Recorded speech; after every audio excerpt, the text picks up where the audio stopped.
तो नमस्कार। आप देख रहे हैं टिप्स सिविल सर्विसेज और मैं हूं श्रीकांत त्रिपाठी। आज 15 मार्च और 15 मार्च को पूरी दुनिया में विश्व उपभोक्ता संरक्षण दिवस या विश्व उपभोक्ता अधिकार दिवस के रूप में मनाया जाता है। वास्तव में 15 मार्च को ही क्यों मनाया जाता है? उपभोक्ता के क्या अधिकार होते हैं? उपभोक्ता के अधिकारों के संरक्षण के लिए क्या शासकीय प्रावधान है और हमें किस प्रकार से जागरूक होना चाहिए अपने अधिकारों के लिए, इन सब मुद्दों पर आज हम चर्चा करेंगे। 15 मार्च 1962 को अमेरिका के राष्ट्रपति जॉन एफ कैनेडी ने पहली बार उपभोक्ताओं के अधिकार, एक ऐतिहासिक भाषण में उन्हें उपभोक्ताओं के 4 अधिकार बताए, जिसमें उपभोक्ताओं को सुरक्षा देने की बात कही, उन्हें गुणवत्तापूर्ण वस्तुएं मिले, उनका माप तौल सही हो, को चयन करने का अधिकार हो और अगर उनके इन अधिकारों का वायलेशन होता है तो उनको सुने जाने का अवसर उनको प्राप्त हो, उनको सुना जाए कि आखिर उनके जो कंज्यूमर राइट्स हैं वहाँ किस स्तर पर वायलेट हो रहे हैं, उल्लंघन हो रहे हैं। यही से इसकी शुरुआत होती है विश्व उपभोक्ता दिवस की। लेकिन इसको मनाने का जो कार्यक्रम है वह 1983 से शुरू हुआ और दुनिया के तमाम देश अपने कंज्यूमर्स राइट्स के लिए तमाम तरह के नियम बना रखे हैं। उपभोक्ता फोरम्स हैं, न्यायालय है और संसदीय कानून है। भारत में भी इसके लिए कानून बनाए गए हैं, प्राधिकरण बनाए गए हैं, ऐसे संस्थान हैं जो उपभोक्ताओं के अधिकारों के संरक्षण की व्यवस्था करते हैं। हमारे देश में 2005 से जो कंज्यूमर मिनिस्ट्री है उसके द्वारा एक कैंपेन भी चलाया जाता है,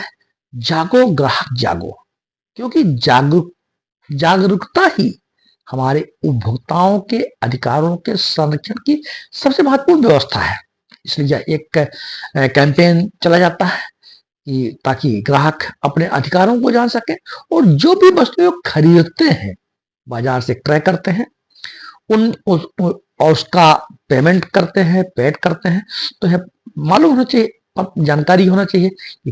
क्रय की गई वस्तुएं एमआरपी के अनुरूप है, गुणवत्तापूर्ण है, कोई मिलावट नहीं है और उनका नाप तौल सही है। यदि यह नहीं है तो हमारे देश में 3 स्तर पे उपभोक्ता फोरम बने हैं, जिला स्तर पे है, राज्य स्तर पे है और राष्ट्रीय स्तर पे है। इसके लिए हेल्पलाइन भी बनी हुई है और इसके अगर आपके अधिकारों का कहीं संरक्षण नहीं हो पाता है, उपभोक्ताओं का अधिकारों का संरक्षण नहीं हो पाता है, तो हम इन अदालतों में जो जिला स्तर पे भी है, राज्य स्तर पे भी है और राष्ट्रीय स्तर पे भी है, वहां हम अपनी लिखित शिकायत दर्ज कर सकते हैं। इसके लिए किसी वकील की जरूरत नहीं पड़ती है, वो छोटी सी बहुत थोड़ी सी फीस है और उस फीस के आधार पर अपनी कंप्लेंट फाइल करते हैं। लेकिन इसके लिए जरूरी है कि आप जहां से भी वस्तुएं खरीदते हैं उसकी इनवॉइस हो, उसका बिल हो और आप उसका अच्छी तरीके से उसको देख लें कि लिखे गए पैकेट में जो उसके इंग्रेडिएंट्स हैं वो सही तरीके से लिखे गए हैं और उसमें फसाई का नंबर, हमें पता है कि हमारे देश में फूड सिक्योरिटी एक्ट 2006 लेके आया गया और इस एक्ट की देख रेख के लिए, इसकी इम्प्लीमेंटेशन के लिए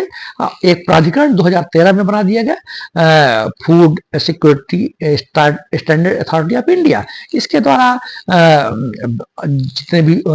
खाद्यान्न की वस्तुएं हैं और जो भी मार्केटिंग करने वाले लोग हैं उनको एक लाइसेंस जारी किया जाता है, उनको अंक दिए जाते हैं और फसाई के द्वारा उनकी गुणवत्ता की जांच की, फसाई की सील लगाई जाती है। तो इसको ये चीज हमें देखना चाहिए कि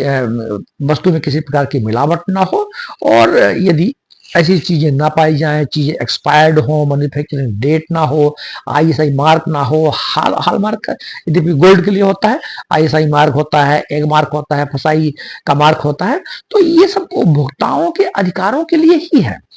तो हमारी जागरूकता ही हमारे अधिकारों के संरक्षण की एक सबसे महत्वपूर्ण श्रृंखला है। यदि हम अपने अधिकारों के प्रति जागरूक रहेंगे तो कोई भी मार्केटिंग व्यवस्था, चाहे वो ई प्लेटफॉर्म की हो, आजकल इंटरनेट के जमाने में ई कॉमर्स की दुनिया चल रही है, जिसमें फ्लिपकार्ट है, अमेजन है और बहुत सारे ऐसे चलती हैं जो हम ऑनलाइन खरीदारी करते हैं। तो ऑनलाइन खरीदारी में भी उपभोक्ताओं के संरक्षण करने का प्रावधान किया गया है। यदि ई कॉमर्स के किसी भी प्लेटफॉर्म से हम कोई खरीदारी करते हैं, ऑनलाइन खरीदारी करते हैं और किए गए वादे जो कि विज्ञापनों में है, उनके द्वारा पैकेट्स में जो प्रॉमिस किए गए हैं, आपके खरीदारी के समय जो भी शर्तें बताई गई, यदि उनको फुलफिल नहीं करते हैं तो ऑनलाइन प्लेटफॉर्म में ई कॉमर्स के माध्यम से क्रय की गई वस्तुएं भी आपके उपभोक्ता संरक्षण को संरक्षित करती हैं। तो हमें मालूम होना चाहिए कि हमारे देश में 1986 में 1986 में उपभोक्ता संरक्षण अधिनियम लेके आया गया। इसके लिए फूड सिक्योरिटी एक्ट लेके आया गया। इसके लिए फूड सिक्योरिटी स्टैंडर्ड